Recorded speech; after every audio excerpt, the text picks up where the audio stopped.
everybody. Welcome to the Trader Merlin Show. We have a very special show for you today. It's due in part to a couple of listener questions that came in over the weekend.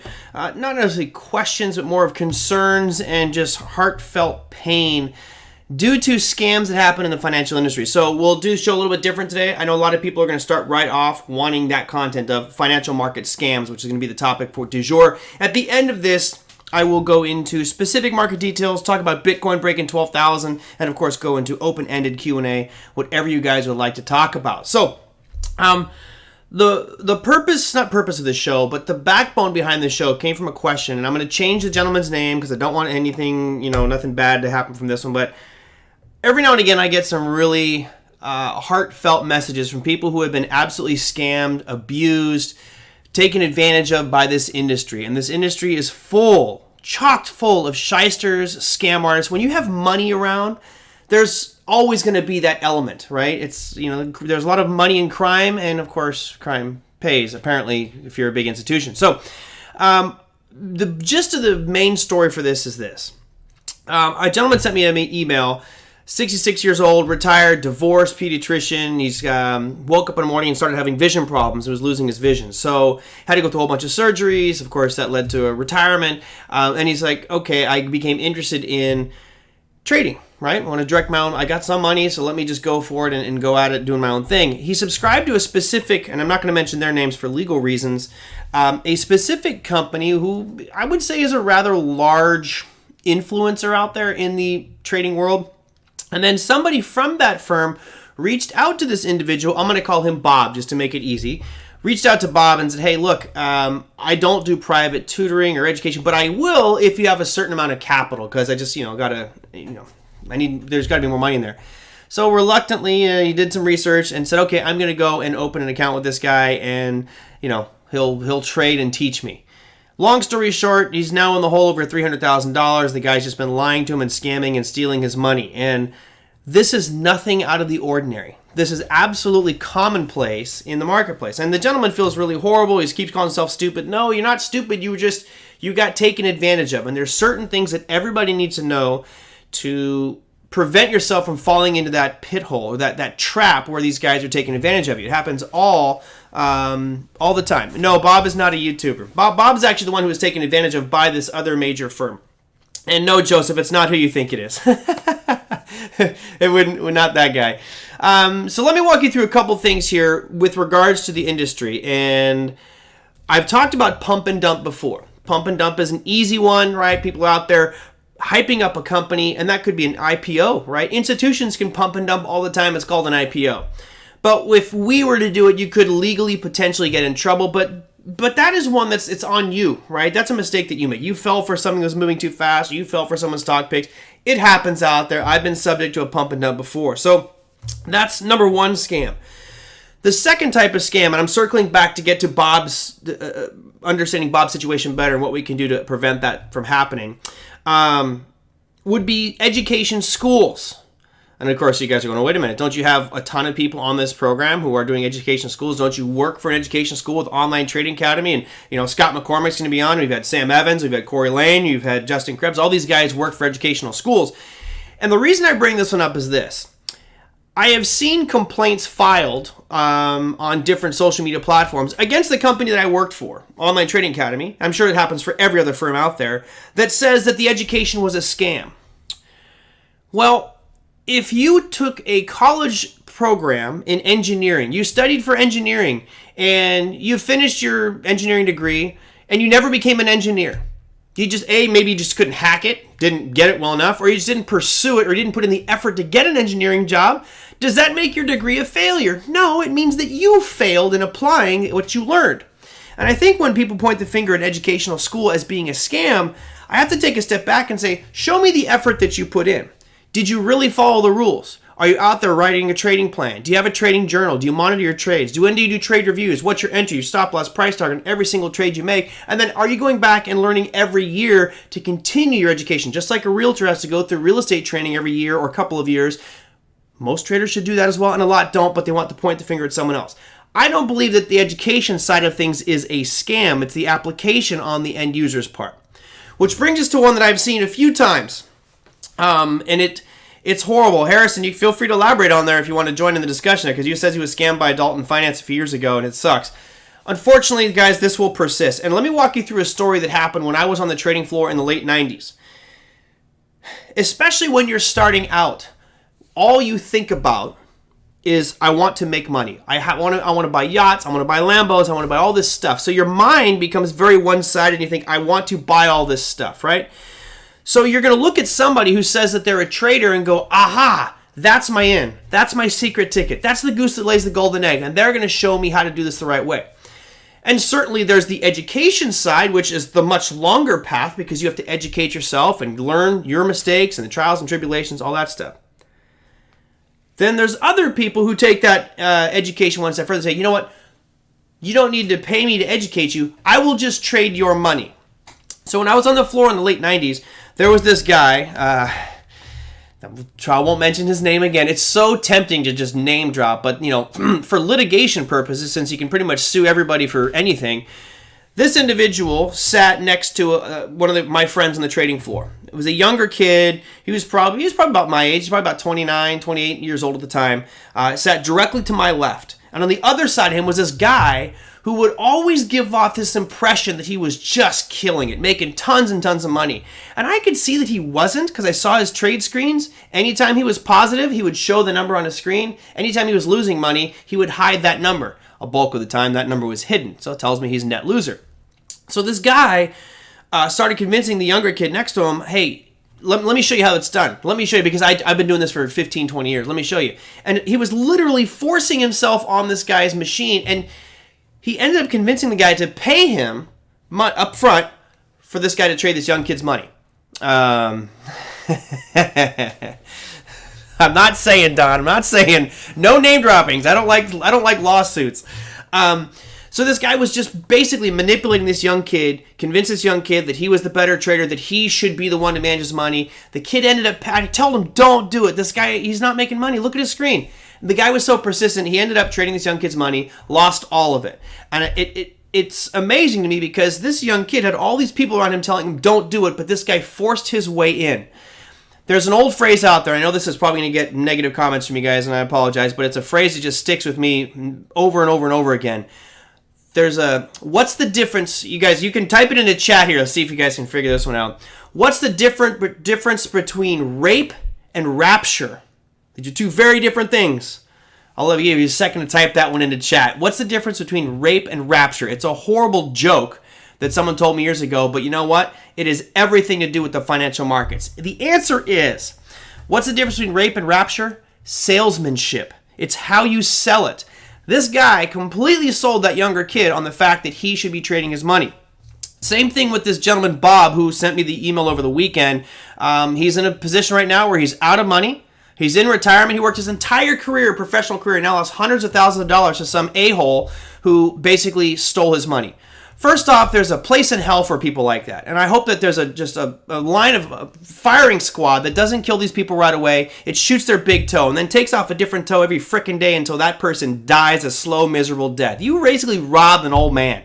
How dare you? Anyway, what can we do to circumvent this? What can we do to help prevent it? The first step, if anybody ever asks you or tells you, hey, let me trade your money, the first question that should come out of your mouth is, are you registered? Are you a registered advisor? Because you're supposed to be a registered investment advisor to handle someone else's money. If they're not a registered investment advisor, you are taking a total gamble. It's all on you. That is a chance, and it's most likely going to backfire big time. So what can we do? I'm going to show you over here. Nope, I got to go to the other screen. I'm trying to switch different screens now. There we go. Here's the simplest thing that you guys can do. Go out to FINRA. This is one of the regulatory agencies for the financial markets. I have a big thing against regulators sometimes. They can be somewhat problematic, but you know what? There are some good things that they do. If you notice here, I'll make it bigger for you guys. This is FINRA's website. Just go to finra.org, FINRA.org. And this also, guys, can be used for if there's anybody that you know that's managing your money currently. Right? Like, so let's say, my Bob Smith is managing your money from Merrill Lynch or something. They need to be registered. You can go check on them and see if there's any complaints or filings against them. If there are, move on. There's a million other financial advisors out there happy to invest your money. So let me go back to FINRA here real quick, just so you guys can see. I'm going to go to broker check. Okay, you guys all know my name by now. It's not a stage name. My name's Merlin Rothfeld. And I would never in a million years ever contact any of you saying, hey, let me trade your money. So if somebody creates a fake account named Merlin Rothfeld and tries to come after you, well, then go and check at FINRA. So I'm going to type in my name, Merlin Rothfeld. Okay, I just hit search. Should take just a second or two for them to look through all the databases of registered investment advisor, anybody who's a broker, and you notice no results, right? So if you have somebody that's managing your money, this is the first thing that you should do to protect yourself, is just go check and see that they are a legit firm, right? Check FINRA. Okay. So let's say that they are or are not in FINRA. My recommendation, if somebody is not a registered investment advisor and they say they want to manage your money, give them the middle finger and just tell them to take off. Don't even bother. It's not worth your time. It's too risky. There is some legal recourse, especially if these guys are FINRA registered, right? Okay? If it's not, if they're just a Joe Schmo who says that they're doing so well and can manage your money like this guy probably did to Bob's money, I don't know if there's much recourse. So the second thing you want to do, whether they're a registered investment advisor or have any sort of certifications or not, is if you are going to go forward with it, which I don't recommend you do. I think you should learn how to do this yourself and cut out any intermediary middleman. Those guys are going to do no better than you're going to do. In time and with your experience, you will do just as well as any fund manager or money manager out there. If for some reason you say, you know what, I just don't have time, I don't want to do it, I'm okay going with somebody who is a registered investment advisor and I want to put some money in there. And he says, and I think the gentleman in Bob's case, the guy said minimum $100,000. Well, you know what? I would have said, I don't trust you. I don't know you from the snake oil salesman. So I'll put in $10,000. And if you can get a rate of return on that $10,000 that I'm happy with over X period of time, then I might grow my account with you and go more, and we can negotiate then. But don't ever put all of your money in that in one shot. I've heard stories of people who are not registered investment advisors taking $100,000, $200,000 from someone to invest, and then boom, they're gone. They disappear to the Bahamas and never seen again. Not a lot you can do with a couple $100,000, but money creates all kinds of deceptive, shady, shyster type people. I don't know if it's the FTC. FTC is more about businesses. You would have to go to FINRA. So Terry says report them to the FTC. It's not the FTC. FTC is not. The FTC is more about business practices. If you want to report them, you could probably go. I mean, if it was me and somebody did this to me, so let's say I'm in Bob's situation right now. Right now, he's in the hole $300,000. He feels absolutely horrible. And Bob, I hope you're watching right now. You know your name's not Bob, but I'm calling you Bob. Keep your chin up. I know the next part is tough because you have a couple different things you can do. Number one, if it was me and I was in your situation, I'd be going to the SEC. I'd be going to the FTC. I would be going to FINRA. I would go to the CFTC. I'd go to every regulatory agency I could and get that individual who managed your money blacklisted. Make it known in the industry. Number two, because we have the power of social media, and unfortunately there's too many people who misuse social media, right? They go to McDonald's and they get one French fry is cold and they blast social media with all these things about how McDonald's is terrible, and then those are people misusing social media, you know? But in this case, I'd be going onto every social media property that I could.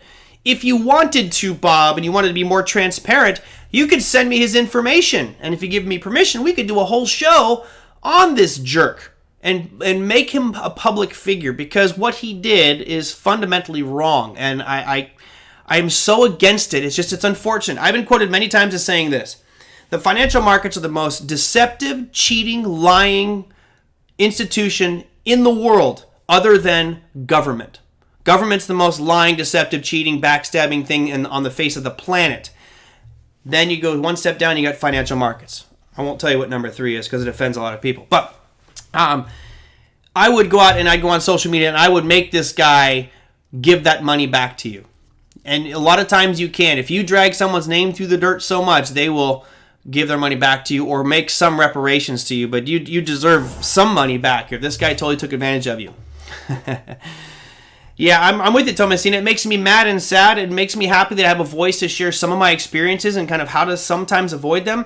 The first step is, if it's too good to be true, it probably is. So I don't know what this individual is promising Bob with regards to rate of return, but Bob really probably didn't need someone to manage his money, right? If you are going to do it, have someone manage your money, start with a small amount. So let's say you've got $100,000. Yeah, let this guy manage $10,000. But you let him know, hey, if you get X amount of rate of return like you have been promoting to me, then I will be happy to put in $100,000, right? And slowly build it up. Yeah, Don, I'd be happy to do something with you. I mean, I agree. I zero problem outing people like that. I just have to be careful with the facts because, as we know, litigation can be a very, very bad thing, and it bothers me that anybody can sue anything. I mean, you guys could sue me right now because you're offended by my shirt. That's just the way these markets work, and unfortunately, we have to go through a whole court battle on that. So I try to steer clear of all that stuff, although there are some people out there that really deserve to have their name dragged through the dirt. Again, if it's too good to be true, stay away from it. Go approach these things very small. I've told you guys this story in the past about, I used to go to the Traders Expo. And I think, Don, you've probably been to a few of the Traders Expo. They're interesting. There are some people there that are really good, and they'll give you some good information. But I would say at the Traders Expo, maybe 1 out of 10 is going to give you something good and actionable. 6 out of 10 are going to be more, they'll give you a little bit. Most of it you probably know, but you might get 1 or 2 golden nuggets, but they're generally selling something, and that's what you go there knowing, that they're going to upsell you to some school or some program or some software that they have. And I would say probably 3 of them, probably 3 out of 10, are absolute snake oil salesmen. Shysters. They're paying big money to be there, and what they're selling is a steaming pile of doo-doo that they're going to try to convince you to buy, whether that's education, money management, things like that. There was a famous guy. There's a very famous type of oil that most people like to use. I'm thinking of the first name. This individual, that's his same name. There's a type of oil. His first name is that. Who was going around to all these trade shows, and his list of litigation against him was so long that basically if you said one bad thing about him, he would immediately threaten to sue you. It was kind of funny. I was actually watching Timothy Sykes at one of the Traders Expos, and he was sitting in this gentleman's presentation, and he was live tweeting all the lies that the guy on stage was saying, because he's just a flat-out liar. And Timothy Sykes was removed from the venue because he was sitting there live tweeting, live streaming this Discord that, of course, Traders Expo didn't like that. But there are a lot of people out there. And, back to my stupid joke, which is the difference between rape and rapture is salesmanship. A lot of these guys, they know it. They know how to convince people to give them their money, and you just got to watch out for it. How would Mike say? My dad taught me at 18 that if I make a decision about what to buy or sell, I would never blame anyone else. Yeah, exactly. And I think that's what this gentleman made a mistake on. And the only mistake was somebody convinced you that they could do better than you can. And I think that with the right education, with the right experience and time, you can do better than your money managers by a long shot. So that's your basics of market scams. I know that there is... yes, Rajesh, that's close to it. How about this? I'll give you a hint. His first name is my middle name. How about that? Huh? My middle name is Oliver, for those of you who want to know. So, that was this gentleman's first name. That's a good one, Don. Never asked the teacher how good he is, ask the students. Yeah. It's interesting also when I look back at my trading career and I look at who were the best people. The people who talked about how much money they made on net were losers. And I know this because I had access to the trade sheets in the back office, and I could go out from that retail trading floor, and Joe would say, talk about how he's just killing the market today and bragging, and I would look, and maybe on that day he did kill it, made $60,000 that day, and then all of a sudden the next day he lost 30, and then 20, and then 30, and then 40, and then 30, and then he made 10 grand, and he bragged about the 10 grand. On net, this guy was a loser.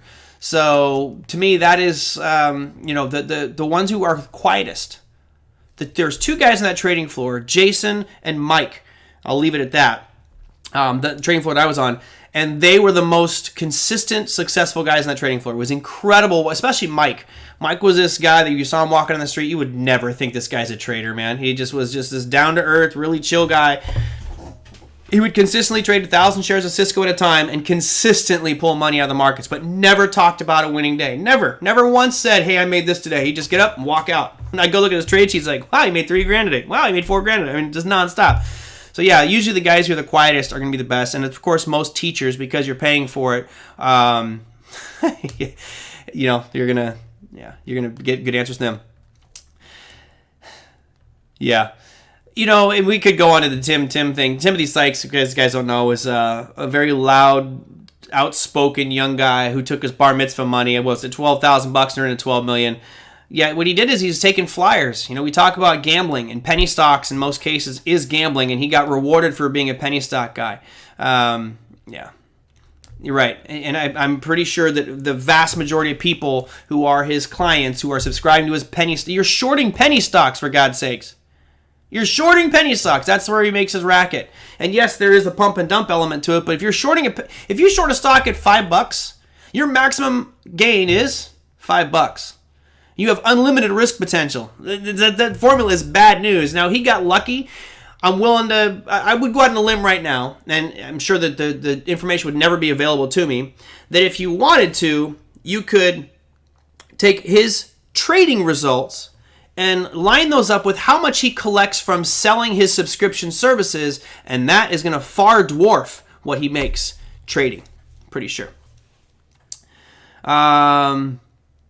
Yeah, there you go. Oliver Velez. Love that. Guys, please, if you do anything with that guy, do your due diligence. Double D's, guys. Due diligence. Be extremely careful with Mr. Velez. You can do searches on internet and find a lot of interesting things about him in his past. You can put on a fancy suit and trim your mustache to make it look all fancy and all, but, a wolf in sheep's clothing is still a wolf in sheep's clothing. Yep, Jerry, you're absolutely right. A gambler is born the first time you win at penny stocks. Absolutely true. And that's one of the dangerous things, especially when we have students that come through Online Trading Academy or any other school, is if they go outside the doors and they all of a sudden start trading and they violate the rules. And generally that's what happens. I'm guilty of it. I remember the first day I went live, I violated most of the rules I was told not to. I was told do these, and I didn't do any of it. And I was told don't do this, and I did all of that. And I was rewarded instantly with huge gains. And that's the market loves to do that to you. This absolutely just brings out the worst in most of us. Yep. He is pretty transparent, Kevin. He does talk a lot about the penny stocks and pump and dump, and I do appreciate that. But does he say in his services, I make more money selling my subscription letters and picks and my chat rooms than I do actually trading?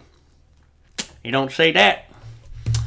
All right. What other questions you guys have for me? I was trying to read through here as there were a bunch of stuff coming through with regards to scams. There's a lot of other stuff out there. I'm just trying to think off the top of my head. What are some of the more interesting ones? Obviously, guys, if you get an email and it's talking about 10 to 1s, 15 to 1s, leave that stuff alone. Oh, one of the ones that I was talking about was the Traders Expo. There's a guy that sells a piece of software, and I think I've mentioned this one before. He was on stage saying 20% rate of returns per month. Now, I don't even need to ask this question, but if I was to tell you that I have a service, I don't, but what if I was on stage telling you this? I have a service that can guarantee you 20% rate of return per month. Is there anybody, let me rephrase it, is there anybody in this room who would not buy that service? If you don't buy that service, you're a moron, right? 20% rate of return per month, guaranteed.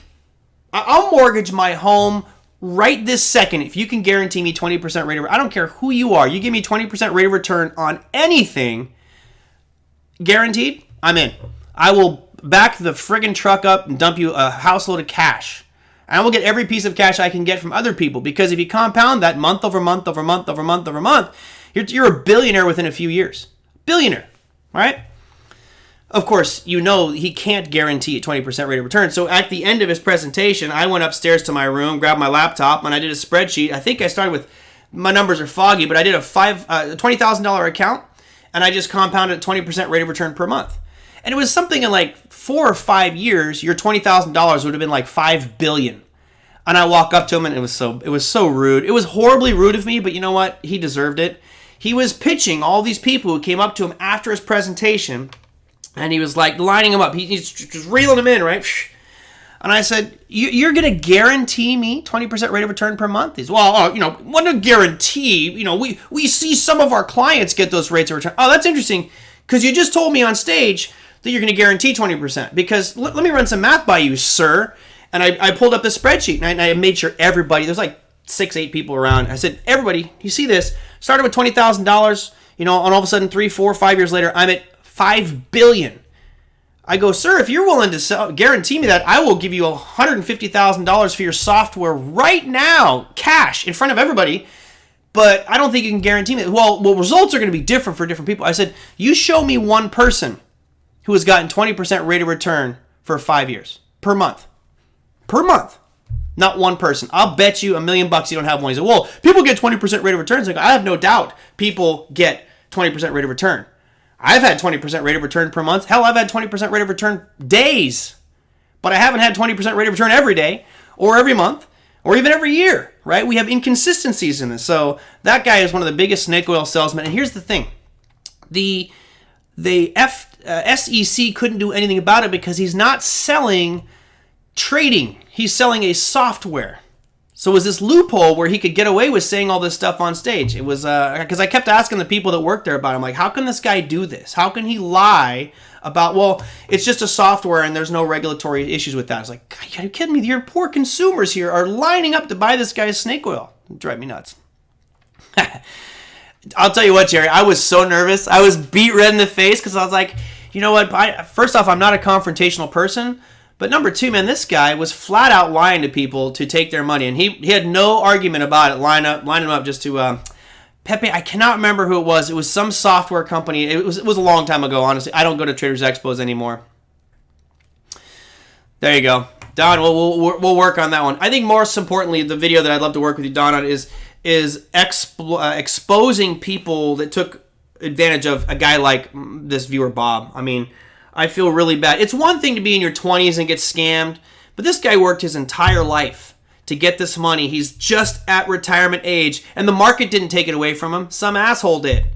Some guy took his money away from him and probably has no guilty conscience about it. That guy deserves to be in jail right now. Absolutely deserves to be in jail. Unfortunately, the only thing that we can do to protect ourselves is go into it with this attitude. You should always go into it with an attitude of, why are they signing me up?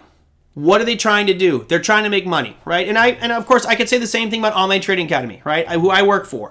They're trying to get your money. Of course they are, because they want to give you education, and they need money to pay for all the infrastructure, the XLTs, the mastermind, all the community pieces that you get with that. So there is value to that cost that you're paying. In Bob's case, he had some guy that basically just said, hey, I'll trade your money for you. There was no value proposition in there. He didn't get anything out of it other than the hope of making more money. And a lot of people will fall for that one. So always do your due diligence. Always be skeptical. Always ask questions. And if someone's going to manage your money, start with just a little bit. I personally think you should just do it all yourself. I'll never have anybody manage my money. It's so funny. I moved a bunch of money out. So I'm doing I opened up a different account with $100,000 that I'm going to be doing a different options play. And we'll see how it goes. I'm using the different strategies there. And it's interesting because the second I pulled money out of that bank, I've got some good amount of cash sitting in the bank, and they call me up probably about 10, 15 minutes later. Hello, Mr. Rothfeld. This is so-and-so with Chase. I just want to ask you a couple questions about your account. Are you happy with the service? Can we increase your interest rates? And what can we do to keep your money? And I was like, you can't do anything. What are you going to do? So it was funny how they try to plead to get your money in any way that they can. All right. Let me see. If you guys have any other questions, feel free to send them on. Can you guarantee? Yes. Patrick, I can guarantee. Patrick says, can you actually guarantee anything in markets? I can guarantee something. I'll guarantee you that if you don't have a trading plan or follow any specific set of rules, you will lose all the money that you put into the markets. That's my guarantee. That's it. Can you guarantee someone a rate of return? No, you can't. I guess if you did certain products, so we're going to have Justin Krebs in the program next Tuesday. We're going to have him on next Tuesday. And I think we're rather going to talk about diversification or annuities. And I'd like to talk about annuities because there are different types of annuities which will guarantee you that you'll not lose money. And basically all it is a structure where you're creating a bond ladder and then you're using options with that income, right? So in theory, you wouldn't be losing money.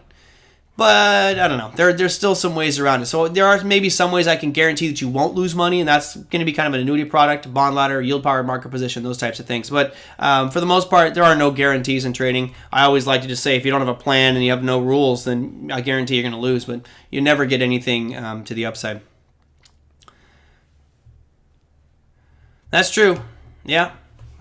I'm definitely, I try to share my experiences, and I've got a lot of, I think I'm very fortunate because I had some old trading floor experiences, and on that trading floor, there was only one really bad scammer. That was that guy I was telling you about at the beginning. One really bad scammer. I noticed a lot of different things that people would do to manipulate the markets and in ways that they would influence others to buy something or sell something, just knowing that you had a captive audience of a few thousand people there buying and selling. That was pretty cool. All right, if you guys have any more questions on that, I'm going to move on here. What about the mortgage security scams? Here's the big difference. Joseph says, what about mortgage security scams? Wall Street was guilty. Look, Wall Street is never guilty. Do you understand that, right? They are never guilty. They will settle. They'll pay a settlement with the SEC or FTC or whoever it is without admitting guilt. So they're not guilty, Joseph. That would be an incorrect statement. They are not guilty. They have paid a fine to make it all go away without admitting guilt. That's the sad part. And imagine if our lives worked this way. It's such BS because if you and I walked into a girl, I'll keep it a very simple example. If I walked into a 7-Eleven and I stole a Snickers bar and I got caught on the way out, I could be arrested for shoplifting, right? And I'm going to pay a bunch of fines and everything. It could be thousands of dollars in legal fees and etc. If JP Morgan or Goldman Sachs walks in at 7-Eleven and steals that same candy bar, Snickers bar that's worth $1, and they get caught, it's like the police will grab them and go, okay, hold on a second. Mr. Sachs, you realize you stole this Snickers bar. Oh, I'm sorry. I didn't say, I'll just settle right now. I'll pay you 25 cents. And the cop goes, okay.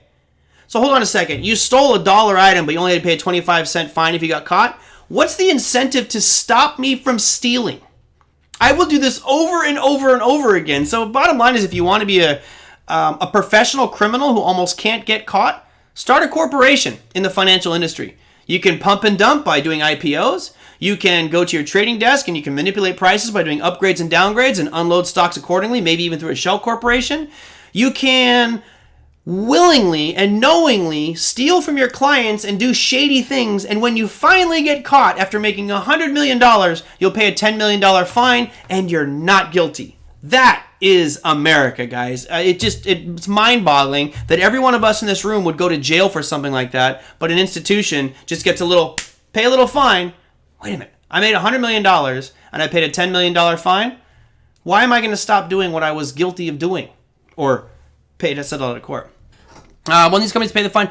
That's a great question, Kappa-Man. I have wondered that for years. So you look at some of the settlements, some Goldman Sachs a couple years ago paid a $1 billion fine, like $1.6 billion fine. I don't know where that money goes because I sure as hell didn't see any checks show up in my inbox saying, hey, they still took some money out of your account. I don't know where that goes.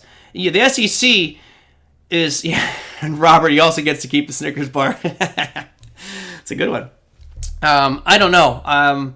I am not a fan of the SEC. I think that they don't do a very good job regulating, policing these markets. I think there's so much stuff that gets that they miss, and maybe it's because I see things more from a retail perspective, and I can see insider trading. There are so many days where I've looked at a 5-minute price chart of the market, and you just go, that's clearly insider trading. There's no way those transactions happen without knowledge. That's insider trading. The SEC won't even know about it. They just go. All right. Let's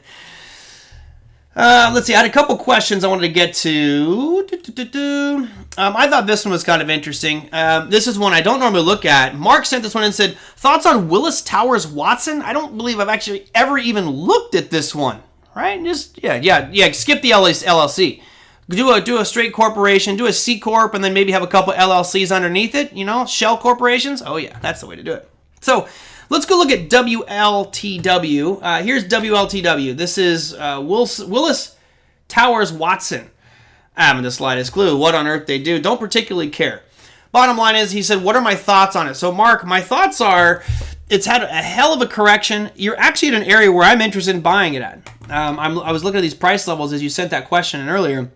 On the close of today, let me put this on snap mode. It's on snap mode. Okay. You're right now, I mean, literally the line I'm looking at is at a buy point is 197, and it hit 197.08 today. Its low intraday was 196.70. So in my mind, you'd be long on this bad boy with the stop loss down below 196. I'll probably do it like 195.50 would be my stop loss on this one. But I actually like it.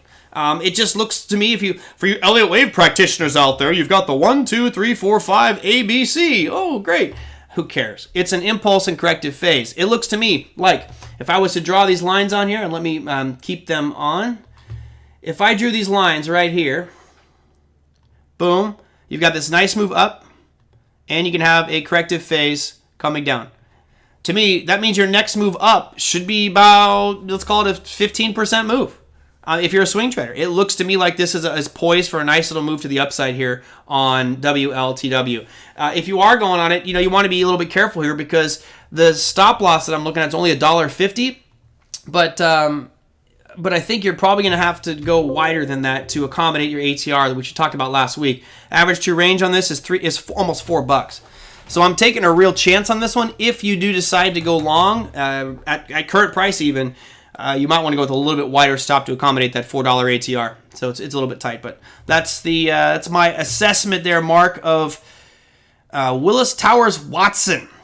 All right, let's see what else I have. I got one more. What time is it? Holy cow, we're going to find on time.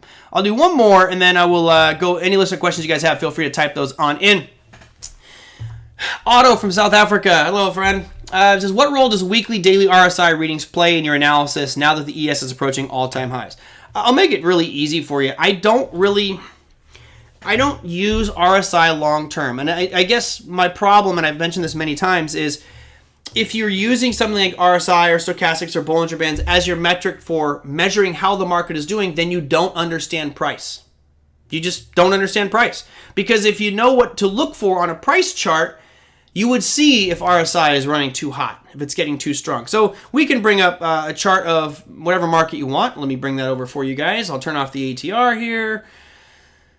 Okay, take off average to range, and then pick whatever you want. You said SPY. I don't need to look at this right now. I mean, I don't need to put on RSI. RSI will tell you what, guys. If you were to put RSI on this chart at this exact moment, is RSI over 70 or below 30? You've had a 6, 7, 8 days in a row of just nothing but green candles. Most likely, RSI is going to be over 70. It's probably going to be pretty close to 100. So let's just add on RSI. Why don't we just add it on there? Oh, not even close to 100. We're right at 70. So we are over 70. I thought it would be actually higher than that. Remember, RSI is telling you if it's relatively overbought or relatively oversold compared to its relative strength. In this picture, it's strong. I don't need to think about selling the SPY here. The only reason I'd be interested in selling would be kind of going back to Tilly's analysis that she did for weekly outlook. These are Tilly's charts here. You could see on your weekly, you're right in that overhead supply level. So now you have a situation where you're looking at the SPY is overbought, right? Over 70 is going to be overbought. You also have it up into an overhead supply level, so that's more important. The overhead supply level is more important than RSI. But if I put RSI, stochastics, MACD, Bollinger Bands, they're all going to be telling you the same basic picture. It's going to be telling you that this security is overbought, right? So there's RSI at the bottom. Let me turn that one off, and just so I can show you other analysis tools. Here's Bollinger Bands. Okay, we've been outside the upper Bollinger Bands, closed outside the upper Bollinger Bands for 3 out of the last 4 days. All right? So I don't need Bollinger Bands to tell me that this thing's overbought. I can tell by the price action. Now, if I add in, what other ones do you guys want? I know stochastics is a big one, so I'll throw in stochastics, which are going to... all right, where's stochastics? And that's at 98, right? That's way overbought. So we've got 3 different things that are telling me this thing is way overbought.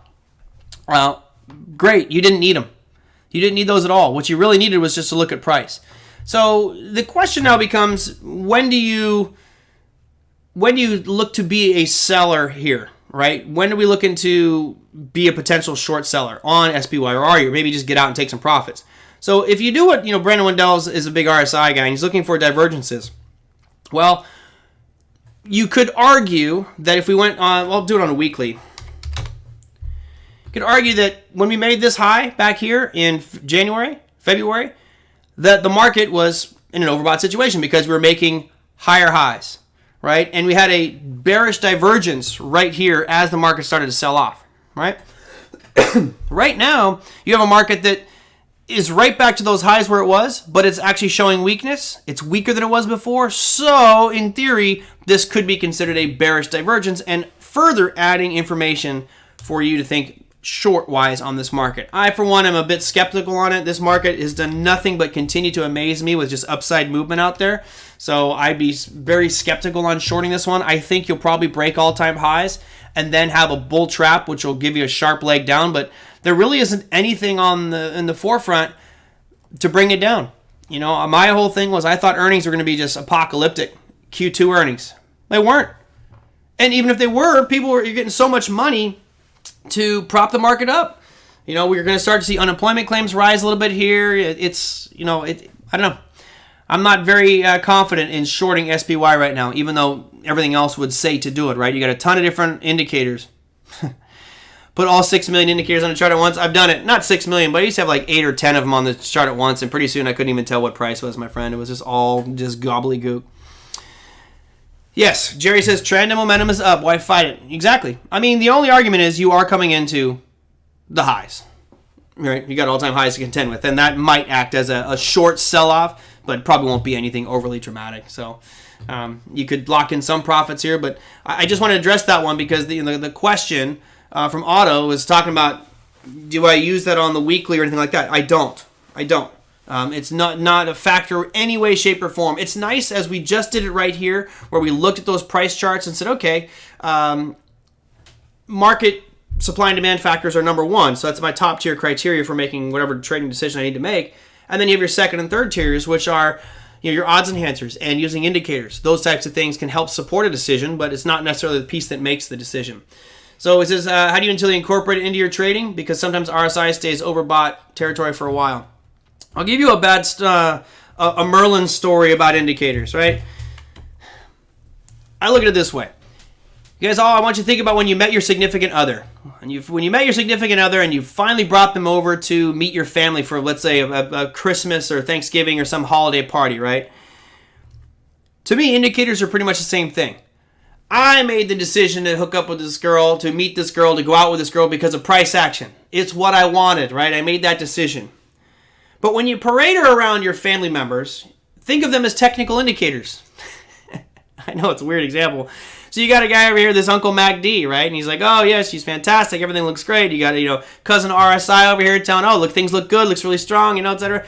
If all of those support your decision, like right now, almost all the indicators are telling you it's overbought, well, then shorting might be a more probable direction. Of course, there's other factors, but I'm just using that as an example.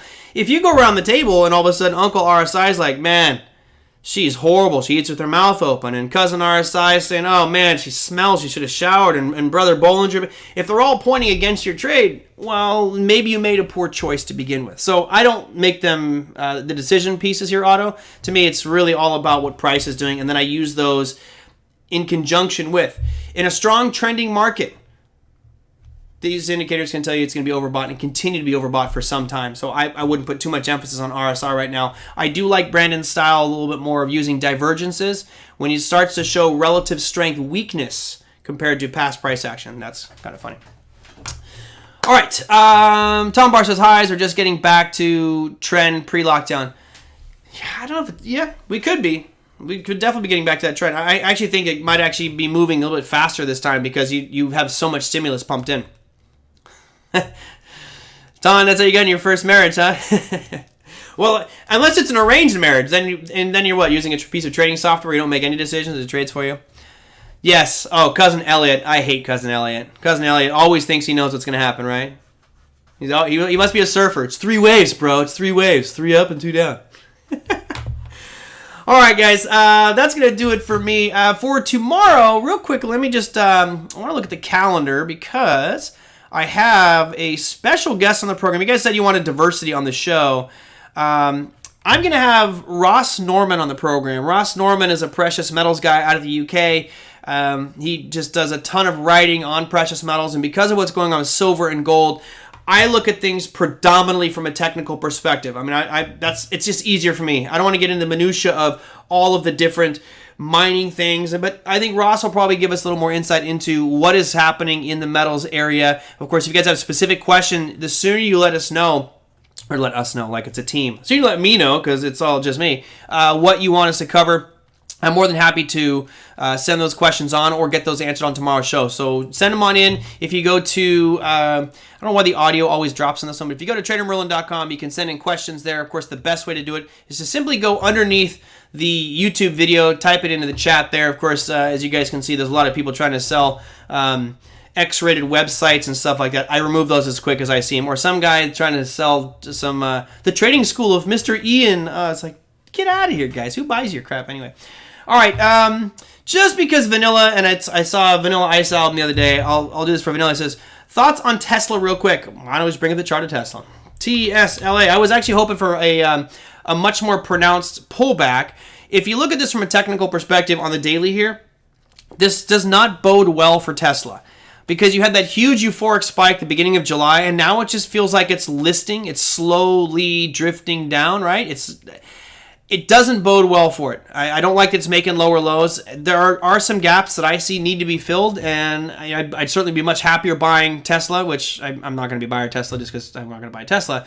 But buyer right around 1220. I think 1220 is a nice spot. There's actually 3 spots on here that Tesla is going to have challenges at, and that's going to be your 1276, 1220, and 1120. Those are the kind of the 3 lines in the sand for you. The ultimate backstop here, of course, will be right around that $1,000, but I don't see it getting all the way down there.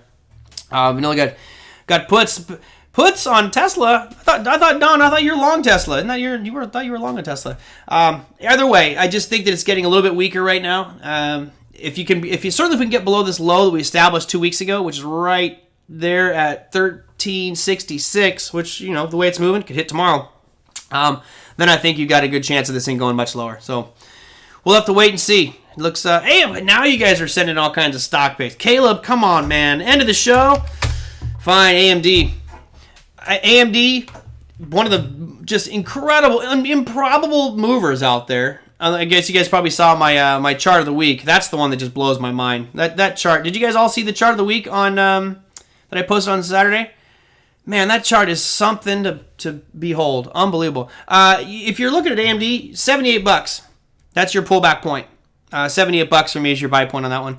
Although it's moved up so much. If you are buying at that $78 mark, make sure you have a tight stop loss, because it could really. I mean, again, there's unfilled gaps. You have multiple unfilled gaps, and this makes me nervous about a lot of the market right now.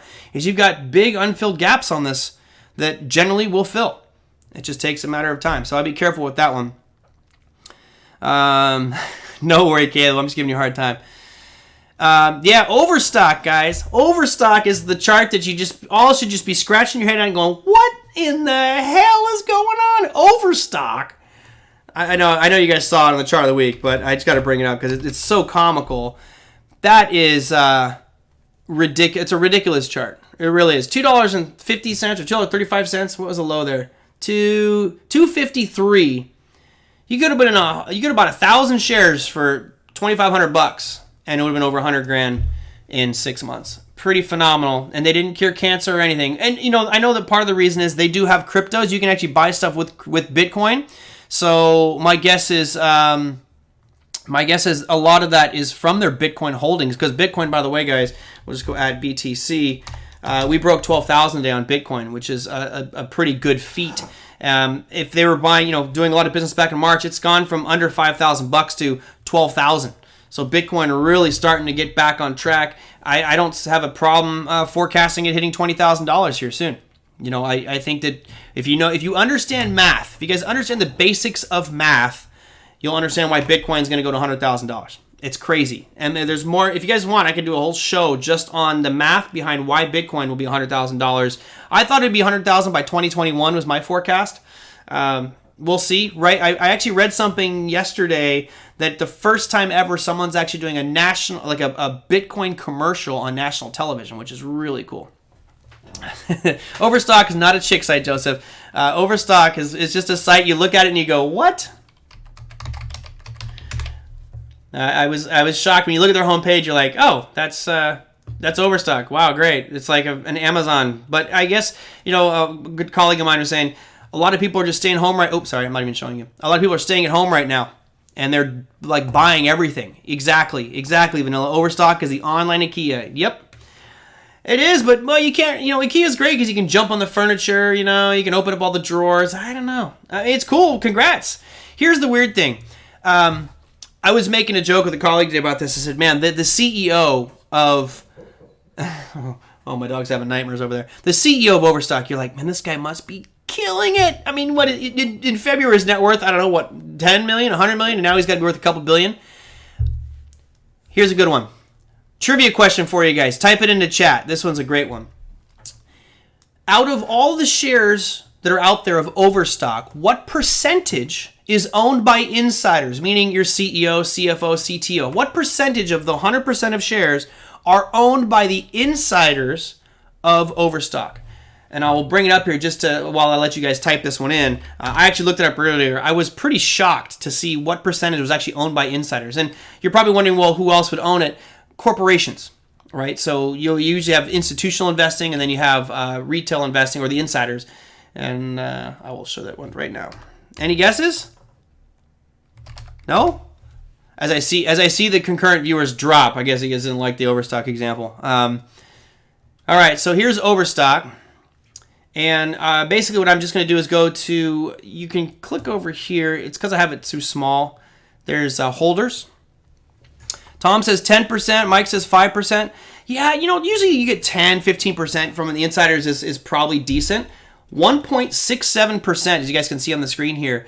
44% of it is held by institutions. That's pretty big. Well, what's interesting is if you look, who's the major holder? Morgan Stanley.